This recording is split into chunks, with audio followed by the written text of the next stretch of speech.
We no longer all agree that science is the place to go. We no longer all agree that the Bible is the place to go. We no longer all agree that a particular political orientation is the place to go. We now have women's truth and men's truth, and we have indigenous truth and settler truth, and we have black truth and white truth. And so it's not that we don't have truth, it's that we have too much truth.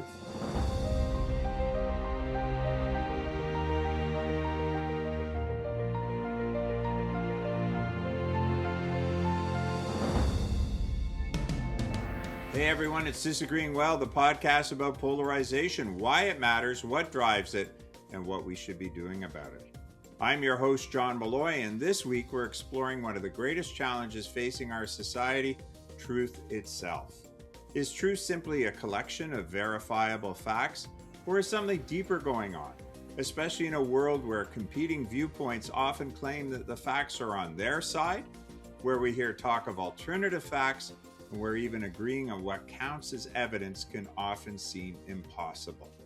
And even when we do agree on the facts, are facts alone enough to address polarization? To help us wrestle with these questions, I'm joined by Jeffrey Dudiak. Jeff is a Christian philosopher and professor at the King's University in Edmonton and the author of Post-Truth, Facts and Faithfulness.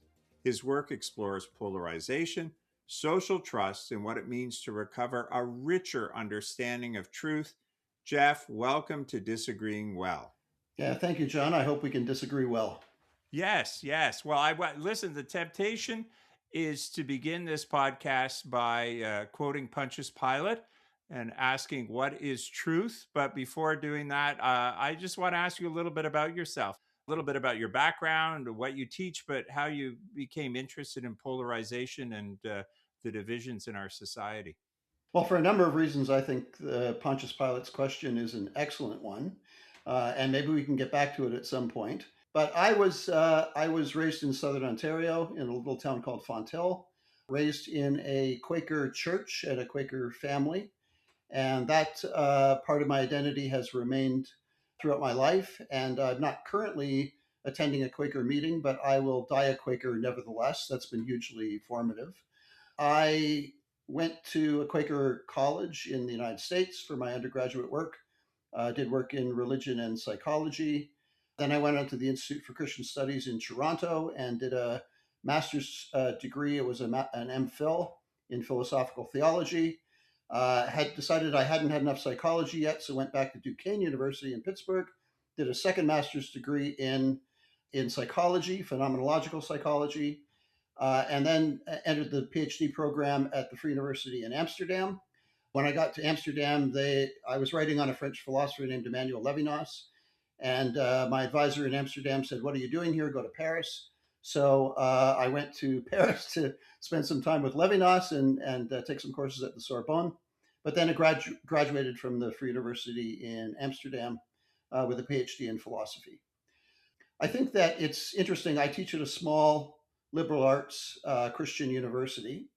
And one of the interesting things in terms of career work is that I started out doing, very technical stuff. My work on Levinas was immediately published by Fordham University Press. And I think early in my career, I was looking to become sort of more like a technical philosopher. But winding up at this small school where I had to teach all kinds of things I knew nothing about meant that I really have sort of focused my career on learning how to translate really complex philosophical ideas to undergraduates and therefore to intelligent non-specialists. So my work probably the last 15, 20 years has been far more focused in that direction rather than being a philosopher's philosopher. My wife would disagree with my saying this, but I now see myself as a philosopher of the people, although she doesn't include herself among those people. But you do have this interest in polarization and division and what's going on in society. I know this is a special area for you. So where did that come from? Well, I think it's a couple things. One is that just watching the news and particularly watching our neighbors to the south and the way in which polarization has really crippled them culturally and really anesthetized them to any ability to hear each other. And I think it makes it impossible to get anything done because the main idea is to undo what the previous administration has done which make long-term planning impossible. It makes really any sort of political efficacy impossible. There's that famous phrase, it comes from the 19th century, where when France sneezes, the world catches a cold, or Europe catches a cold. And it's now translated, I've heard it used of America. When America sneezes, the world catches a cold. And that's certainly true in Canada. So I think we are just an echo of the polarization that we see in the States, but I do think we have it in Canada too. I think the truckers protest and the reaction against the truckers protest, which was on full display here in Alberta, is an example of that. And so I see it politically, and I think it's destroying our ability to do politics well. The other place I see it is in the church, which matters to me. And I see very many people who I love and respect getting caught up in this one side or the other of these sort of divisive theological issues that really are an echo of the political issues. And I think that the church has become a pawn in the game of polarization, and unfortunately also sometimes one of its perpetrators. And so I would like to see the church do better along those lines too. So I think politically and ecclesiastically, we are in an age of righteous indignation. And I think there's a place for righteous indignation. But I think as a cultural mood, it's hugely destructive of the social order and of human fraternity. And so that's one of my main concerns in looking into polarization. Though I've got to say that when I, speak sentiments similar to that, there is a pushback. And that pushback is I'm not going to cut any slack to an ICE officer who is deporting a 5-year-old. There are evil people out there. We're on the side of good. They're on the side of evil. We need to stand up to them. Yeah, sure. We can say we should be a little bit more civil to each other, but at the end of the day, I'm right, they're wrong, and that should be the starting point and the ending point. So what do you say to them when you see some of the troubling things that are going on in the world? Yeah, I think that I'll kind of jump to another place for a second, if that's okay, and say a little bit about what I'm working on when I'm working on wisdom of late. And my sense of wisdom is that wisdom is the uh, capacity and willingness to take distance from myself or from ourselves, from my instincts, from my inclinations, from my ideas, from my convictions, and call myself into question. And I think I get that from two sources. One is the philosophical source, which is Socrates, whose knowing was in non knowing. The only thing I know is that I don't know, which Socrates saw as his advantage over all of his interlocutors. They didn't know anything either, but they thought they knew. And so he kept inquiring where they had stopped. The other place that I place it, which is part of my Christian discourse, is that I see the foundation of wisdom in sort of the manifesto for wisdom being the fear of the Lord is the beginning of wisdom. And that word for wisdom there is something like moral knowledge. And the fear of the Lord means that God's God and I'm not, which means that all of my perspectives as a human being are partial. I see in part, and we get this in the New Testament too. We see in part and prophesy in part. We look through a glass darkly. And so I think that because all of us see from a place, we see part of the truth, but we don't see the whole truth. And so we're also partisans, right? We are on one side rather than the other. And so I think the first step is understanding that we don't have total knowledge, that we are not necessarily in the right, that moral issues are extremely complex. Another place that I go is to the Garden of Eden. And the one thing that is forbidden humans is the tree of the knowledge of good and evil. We desperately, desperately, desperately want to know the difference between good and evil so that we can go out in the world and enforce it.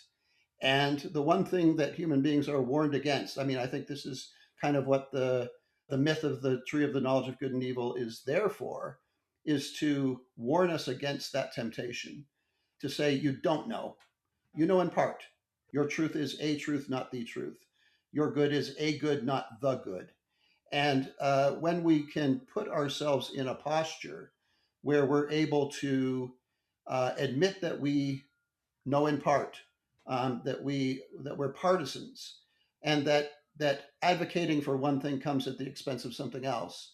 That puts us in a much better position to be not without convictions, but humble about our convictions. Can I just pick up on that, though? That doesn't mean abandoning your convictions, right? That doesn't mean some sort of relativism where, well, I can't comment on anything because who knows? I mean, it still means you stand for things, right?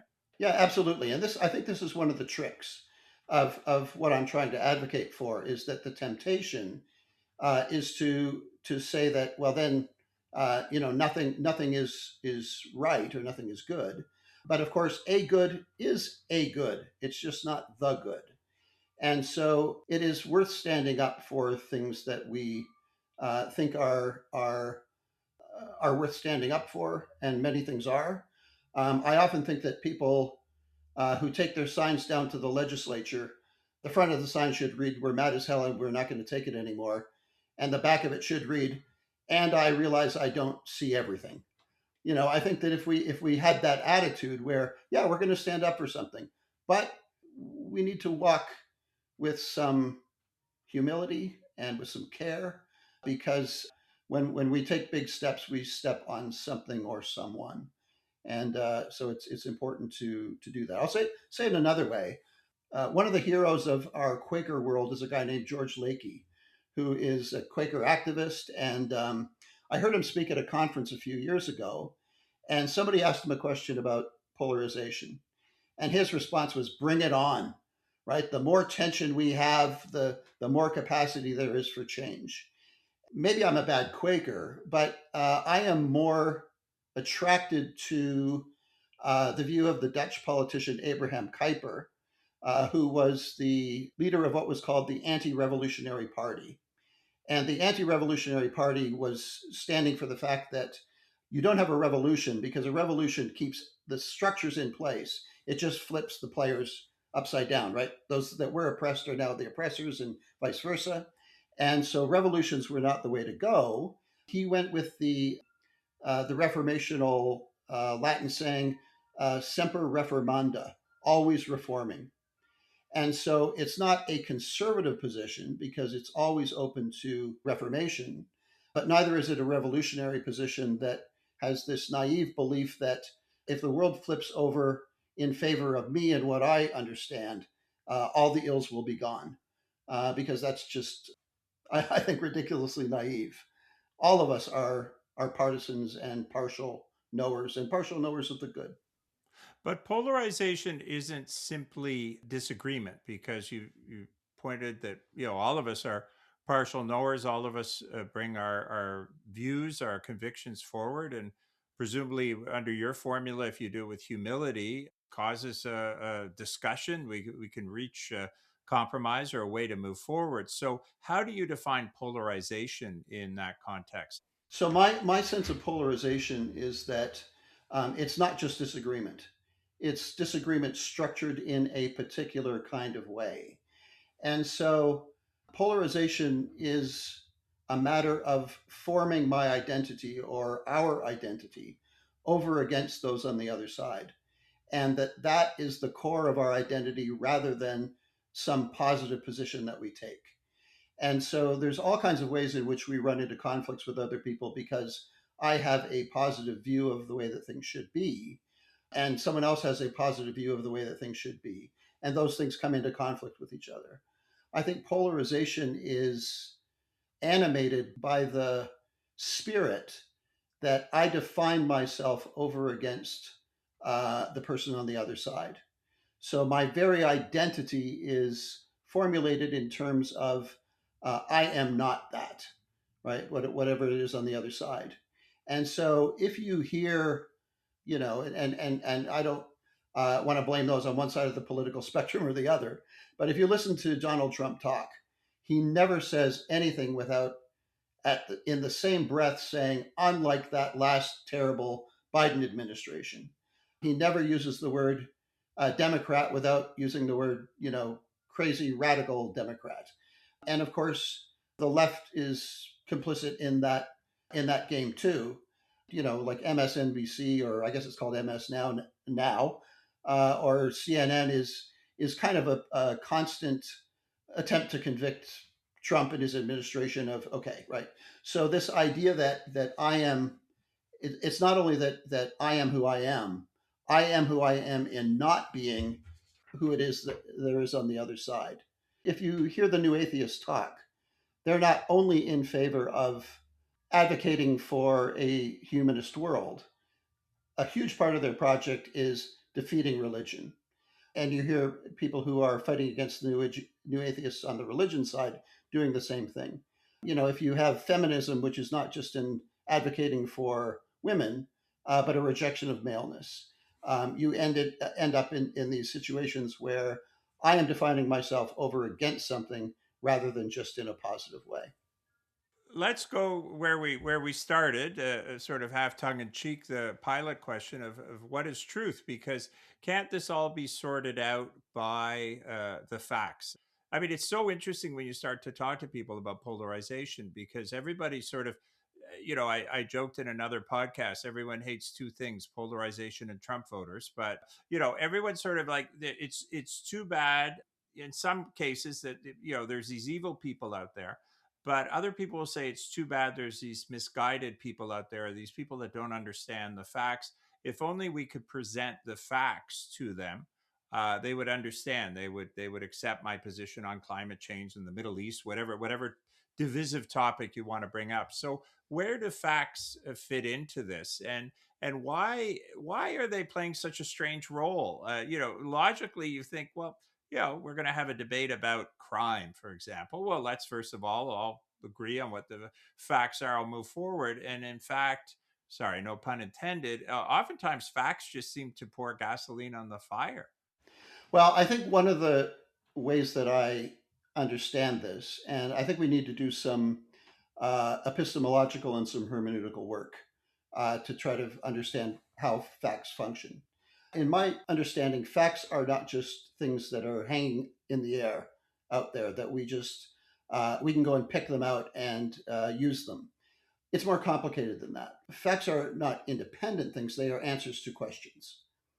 And so, if I were just to say out of the blue, 9.8 meters per second squared, that's a meaningless statement unless it's an answer to a question. And the question that is an answer to, is what is the acceleration rate of a free falling object at sea level in a vacuum? Okay, one of the few things I remember from high school physics. Okay, so it depends what question we're asking, what we make of facts.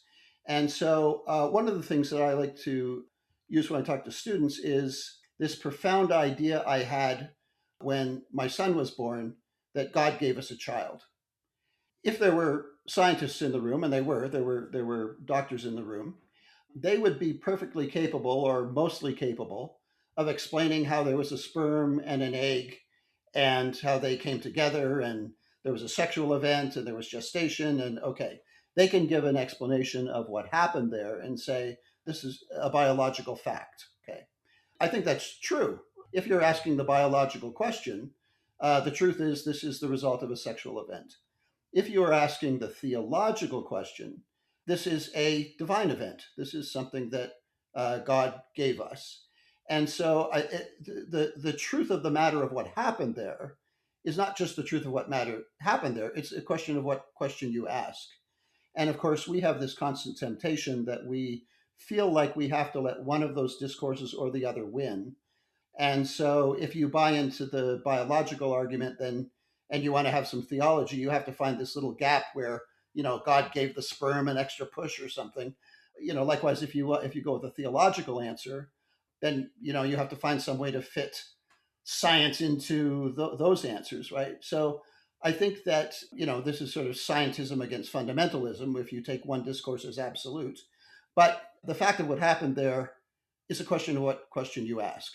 Another possible example, have been reading Francis Collins' book on The Road to Wisdom, where he's talking about what went on during the COVID crisis. And so you could ask the question, were mask mandates and legislated social distancing good things or bad things? Well, if you follow Francis Collins and you're asking the question, did it save a lot of lives? The answer is yes. If you're asking the question, what would have been greater for our social and mental health, maybe the answer is no. When we're talking about facts, we also have to be cognizant of what question those facts are being constituted as answers to. So there are things as mistakes, and there are things such as blatant lies. But often a matter of conflicting facts is a matter of we're asking different questions. And someone who is answering a question that I'm not asking tends not to be very convincing.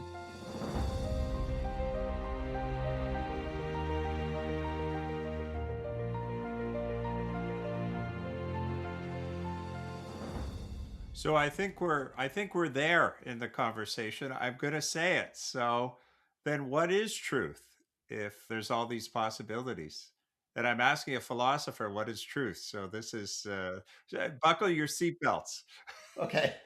Philosophers have all kinds of interesting answers to this question, and I'm not going to talk about sort of the standard philosophical theories of truth. There are a number of them.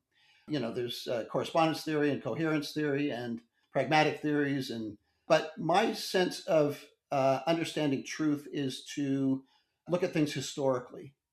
The word truth in English is derived from the Old English word troth. And I don't know how many weddings you went to when you were a young man, but when I was a young man in my conservative little community, it was still said when you married someone, I pledge you my troth. And so when you say, I pledge you my troth to someone, you are basically saying, I will be true to you, which is the same thing as saying, I will be faithful to you. And so when you promise to be faithful to someone, you're not naming a fact, you're naming something that isn't a fact. So facts name things that are the case. Promises extend out into things that are not yet the case. They might be the case if you keep the promise. You know, if you make it through your wedding day without cheating on your spouse, well, congratulations. That's not keeping the promise. The promise is being true to something, is to extend what is the case out into what is not the case. And that means that truth is primarily a matter not of fact, but of faithfulness. So facts are one kind of faithfulness, faithfulness of a statement to a state of affairs. So when I say my car is in the garage and my car is actually in the garage, my statement is being faithful to what is the case. But that's only one form of faithfulness. There are all kinds of other forms of faithfulness. And so traditionally, truth didn't have to do with just facts. It had to do with a whole context, with a whole moral context, with, okay. And so my sense is that what happened in modernity when modern science became extremely successful and replaced teleological science, or science that said we understand something when we understand its purpose, with modern science, which says we understand something when we understand its cause, we have changed and I think narrowed the sense of truth. And so when we start thinking about truth as faithfulness rather than truth as fact, we deepen our sense of what truth is, and we maybe get ourselves out of some trouble. Because I therefore pursue facts as a way of being faithful to my neighbors, my brothers, my sisters. Okay, I don't pursue facts for their own sake because facts are part of a larger context of faithfulness, and so I pursue facts in the context of service, not in the context of winning a political debate or a theological debate. So can you give an example then of how this works in terms of being faithful, I guess, and finding, I mean, what you're talking about, a purpose in terms of love of neighbor or love of stewardship for the planet, that sort of thing. So how does that fit together? That's a huge question. Historians will have to correct me on the exact facts of this. I have a little bit of an understanding of it, but not a deep one. During the French Revolution, there was an attempt to come up with slogans that were going to work for the revolution. And one of the slogans was liberté, which is freedom, and another was equalité, which is equality. And then they played with a number of other options. And so if you look at the early attempts to describe the French Revolution, some things come and some things go. And okay. But of course, freedom and equality are in conflict with each other. If you let me be as free as I want to be, then I'm free to elevate myself over you. I'm free to take your stuff if I can. If we go with equality, then it cuts down on my freedom. I'm not free to do those things because now we have to be equal. And so freedom and equality are in conflict with each other. Okay. And of course, these big values that we have then affect the way that we understand the world, affects the facts that we see. But okay.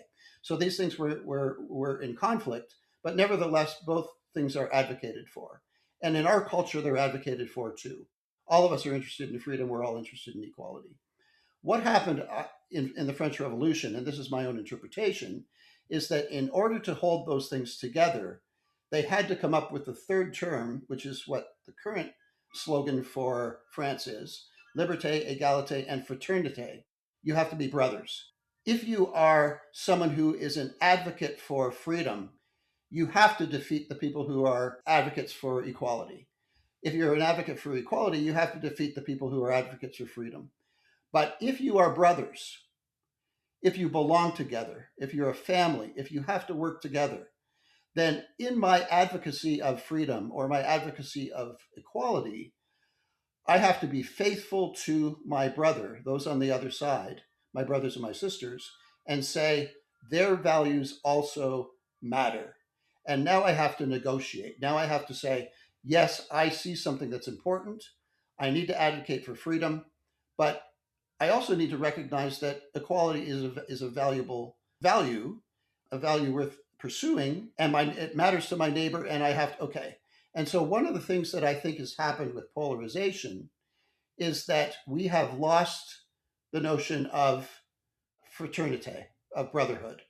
And if you listen to, I don't know, I have these stories secondhand and thirdhand, but apparently in Congress in the United States, in the dining rooms, the Republicans and the Democrats no longer sit down together at lunch and commune together. They're no longer brothers. That sort of thing is sort of happening to the whole country, where red states and blue states do not recognize each other as brothers and sisters. They think of themselves as separate entities. And so that's why you can have talk of something like civil war and sort of all these crazy ideas.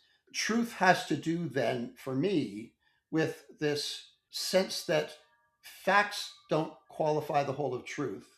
If faithfulness qualifies the whole of truth, if faithfulness is the foundation of truth, then I have to advocate for what I'm advocating for as a responsibility to my brother, to my sister, to my neighbor.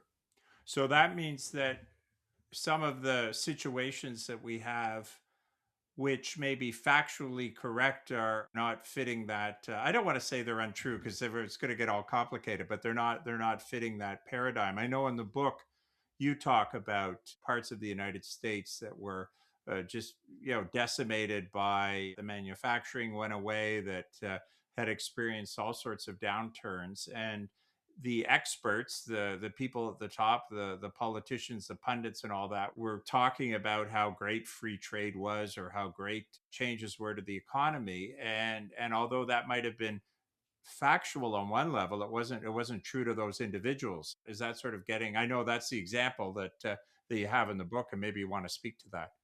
Yeah, that sort of system is, when you look at something like the stock market, that is often touted as, look how great the economy is doing, the stock market keeps going up. And I don't know the exact numbers, I've heard them, but something like, 80% of stocks are owned by, 5% of people or something like that. So it's true that the economy is doing great for some. It may not be true that the economy is doing great. That's one fact, but that fact may not be faithful to a whole group of people. It's not a faithful fact.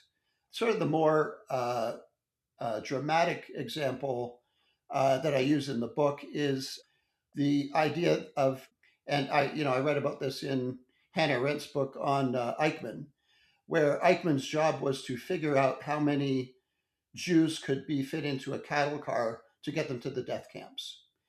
And there is a correct answer to that question. He came up with an answer. It was a very efficient answer. But the answer to that question, how many Jews can you fit into a cattle car, can absolutely not be true. Whatever factual answer you come up to that, this is a situation that is so repugnant to any human morals or human decency, or so violating of any categorical imperative, that it cannot possibly deserve the word true. And so something can be factual, but so profoundly unfaithful that it can't be true in the richer sense. And I think that if we thought of truth first as faithfulness to each other rather than as the production of facts that supported our own side, we would live in a truer world. So that leads us to the book, and the title of the book is Post Truth. And I think one of your arguments is that we've lost this sense of faithfulness. I mean, truth is just these sort of facts that are disconnected. And so, I mean, part of post truth is it's not that we've stopped believing in truth, it's that we no longer have a shared sense of an authority where we would get that truth. So we no longer all agree that science is the place to go. We no longer all agree that the Bible is the place to go. We no longer all agree that a particular political orientation is the place to go. And so it's not that we no longer have truth. We now have women's truth and men's truth, and we have indigenous truth and settler truth, and we have black truth and white truth. And so it's not that we don't have truth, it's that we have too much truth, too many truths. And so once you have too many truths, then you have too many facts. The facts are in conflict with each other. And until you see yourself as faithful to those whose truth is not, whose factual truth is not your own, then I think the fragmentation just continues. I want to explore that a bit because you listed a number of categories, and we could presumably go on and talk about all sorts of different truths that are out there. But how do you broker that? Because every category that we could list, they would claim that theirs is the truth. Yeah, and that's if we can get to the point where we recognize that truth is always perspectival, that truths are a function of the questions we ask, or the positions that we take on things. And of course, that doesn't mean that some of those perspectives are not better than others and are not better for others for particular things. I think, for me, the work on wisdom is in the first instance recognizing that all of my perspectives are partial, and then trying to discern which partial perspectives should take priority in given situations. If one group claims that their truth, and using your construction, that their truth shows that they're faithful to their fellow human beings, that their truth is delivering on the goods, as opposed to the traders on Wall Street, and all their truth is all about greed. I mean, you can quickly build up a situation where you have a number of different voices saying, no, we're the truth, the rest of you are not as sort of concerned about others as we are. Well, and my suspicion is that everyone would make that claim. So how do you sort that out? Well, I don't know that you sort it out. I think you work through it. Um, and I think the great temptation always is to aim for the master perspective, right? The perspective that is going to include all of the other perspectives and show that they're really all the other ways of thinking are really only parts of my grand way of thinking, that I've got it right, and that I will come up with the answer. And so I think that ideology is to bite on the temptation and to say that my way of seeing things is actually good for everybody, even though everybody doesn't see it.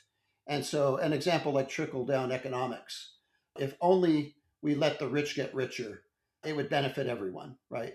So, a rising tide raises all boats, unless you don't have a boat, then you drown, right? Okay, so there are attempts on every part of the political spectrum, theological spectrum, to try to make these claims that here is why my way is superior. And of course, we have to have those arguments. We need to say why we think our way is superior and advocate for it, and then recognize that it's partial and hear other people's arguments for why it is that they think their way is superior. What polarization does is it makes it impossible for me to hear those arguments because I've already decided that I'm right and the other side is wrong, and the greater distance I can take from them, the better. But this is called dialogue. If we think of two ways of reasoning, there's dialectical reasoning, and it comes from dia, which means through, and legein, which means speech. And so dialectical reasoning is this back and forth, where it's the same as we get the word dialogue. We say, oh, well, I'm trying this out. I hear the objection, and I take the objection into account, and I try something else out, and I hear the objection. And so entering into these dialogues with people and taking them seriously is very different than dichotomous thinking. The word deco means in two, so that you divide things into two. And dichotomy means that one side is right and the other side is wrong.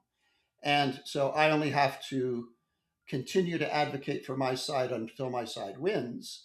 But of course, what happens in polarization is precisely the other side is doing the same thing. And we're never going to get anywhere. And so I think until we, and it's not that we've never done this, and it's not that we never do it now, but until we start prioritizing dialectical thinking over dichotomous thinking, I think we're going to be stuck in this constant temptation for those on both sides to say, "Well, yes, but I'm really right," and okay, right, and that's the problem, right? As soon as you go there, you are not addressing the problem of polarization; you are deepening the problem of polarization. And in the book, you outline a difference between ideology and worldview and talk about worldview as a way of holding your beliefs and your convictions, but being open to what others have to say. Do you want to expand on that, the difference between the two? You've spoken a bit about ideology. My understanding of worldviews is that we all see the world from a particular place. We all come in with prejudices. Hermeneutical theory has taught us this, that prejudices are not only bad things; they're also good things in the sense that they're prejudgments. I come into a situation with a number of pre-understandings, or I wouldn't be able to make any sense of any situation that I find myself in. And so I always have prejudgments. And what ideology does is it makes my prejudgments into things that can't be challenged. They solidify my prejudgments. And my prejudgments, in a certain sense, become prejudices in the bad sense. So, a worldview, I may go into a worldview with the idea that, terrible example, I don't actually think this. I may go into a class thinking that, teaching my class that the men are smarter than the women, and I can get back the exam results, and find out that 6 of the top 9 papers are written by women, and I can say, well, that was lucky, or I wonder who they got those papers from, or okay, right? I can stick with my prejudices, which is what ideologies do, and say the way I see things is just the way that things are, or I can start with a worldview, and a worldview starts off with thinking the world is a particular way. We all have to do that, but it's open to being changed. It's open to saying, okay, I'm constantly going to be corrected by what it is that I experience. My worldview is capable of changing. And so this goes back to the notion that we spoke of earlier, semper reformanda, right? Always reforming. A worldview is always reforming. An ideology is stuck in its one way of seeing.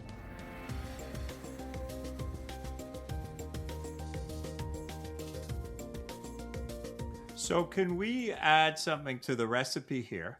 Where does faith fit in? You spoke about looking at this through a Christian lens, and obviously, part of the one of the goals of the podcast, where appropriate, is to ask, does faith have a role in polarization? But let's take or fighting polarization.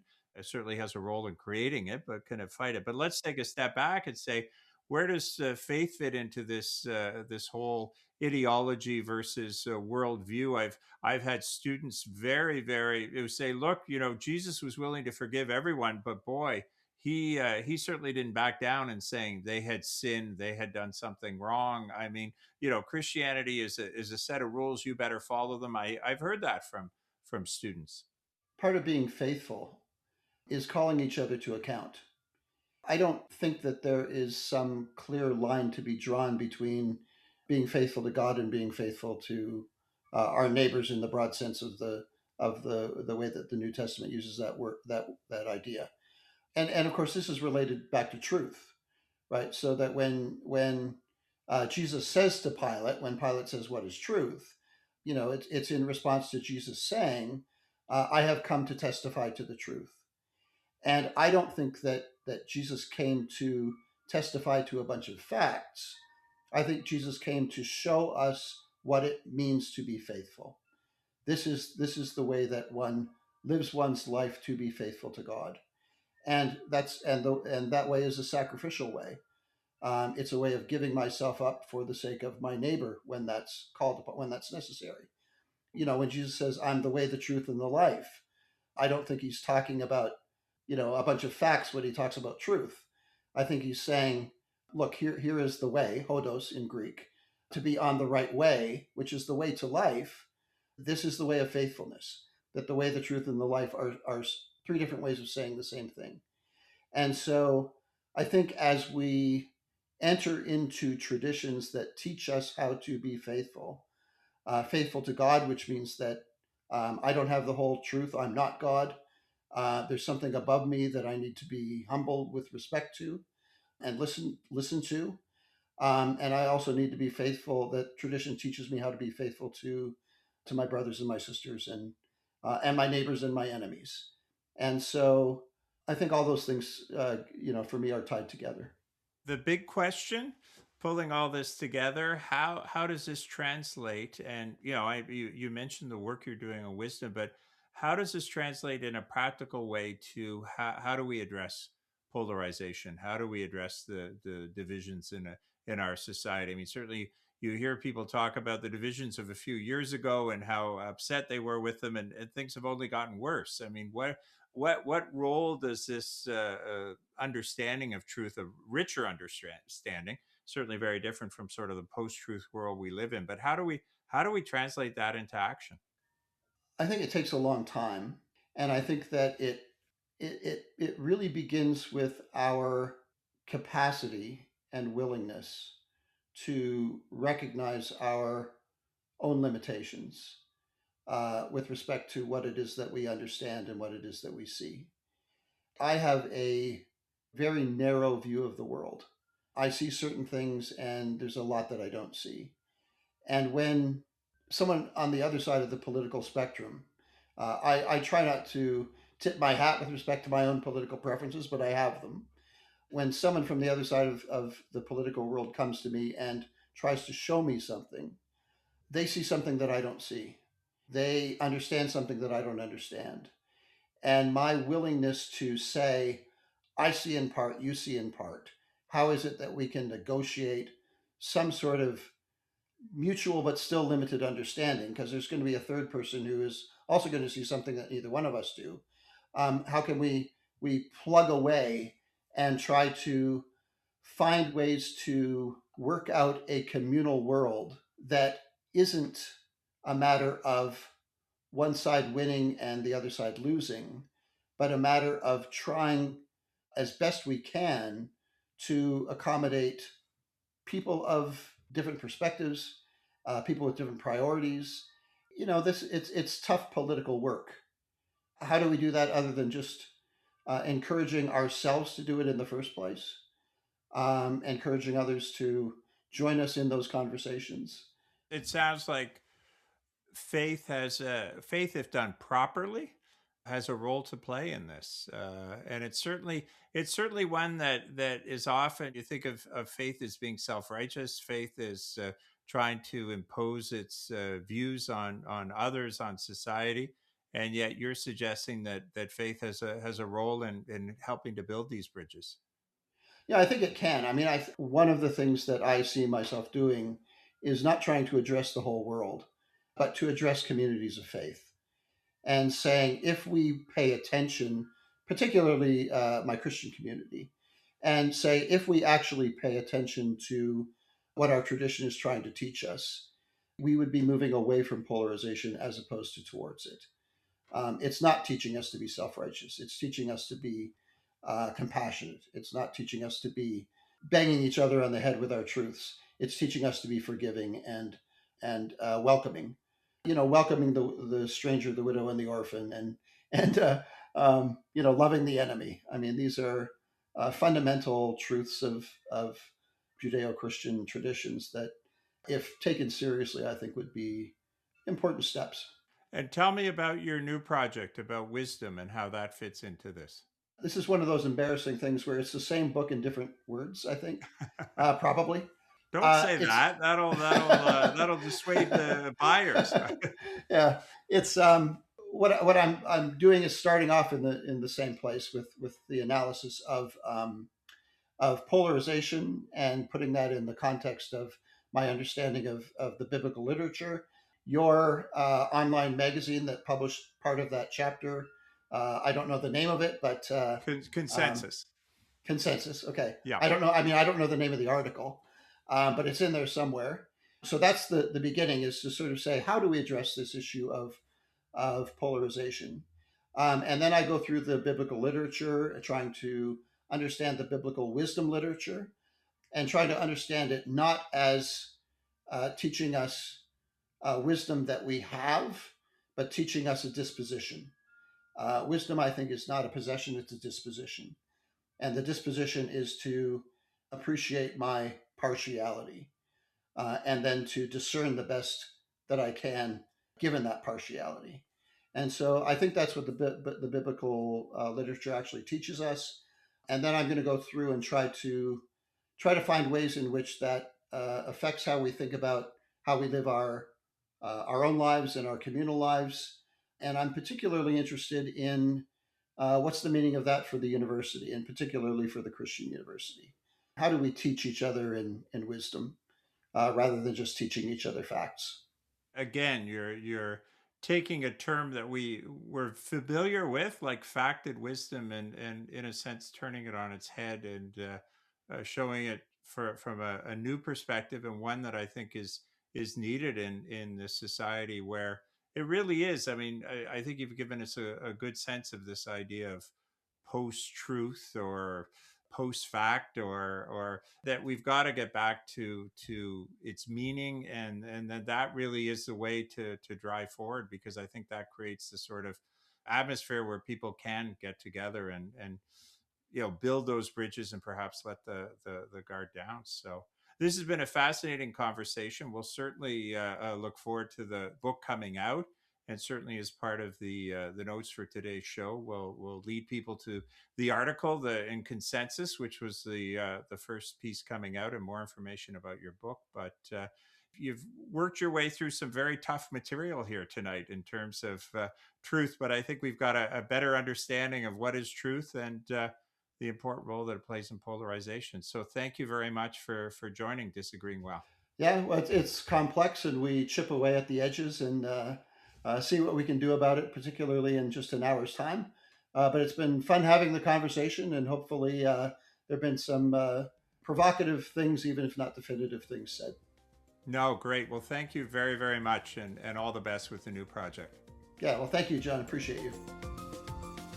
Next week, I'll be speaking with Alex Evans, head of the UK organization Larger Us, and author of The Myth Gap: What Happens When Evidence and Arguments Aren't Enough.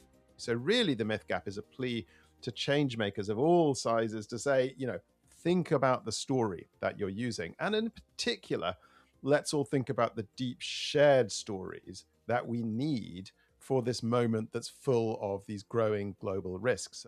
You've been listening to Disagreeing Well, a production of the Center for Public Ethics at Martin Luther University College, federated with Wilfrid Laurier University, located in Waterloo, Ontario, Canada.